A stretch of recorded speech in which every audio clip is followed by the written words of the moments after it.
ही कविता तुमच्या जीवनावरती आहे. जीवन गाणं. जीवन म्हणजे प्रवास अनोळखी, कधी सूर्यकिरण, कधी अंधाराची सकी.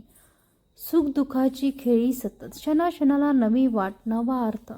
सकाळी घेऊन येती नवी आशा, सांजसोबत आठवणीची भाषा.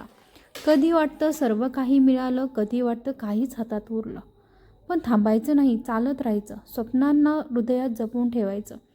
झाले तरी अपयशाचे वार, उभं राहायचं. नव्याने पुन्हा शंकार. जीवन हेच एक सुंदर गाणं. त्याच्या सुरात मिसळायचं. आपलं जाणं जगणं शिकवते प्रत्येक क्षणाला.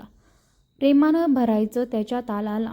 हवं असेल तर मी ही कविता आणखी मोठी करू शकतो, किंवा एखाद्या वैशिष्ट्य शैलीत ओवी, अभंग, भावगीत स्वरूपात रूपांतर करतो. सांगायला विसरू नका. धन्यवाद.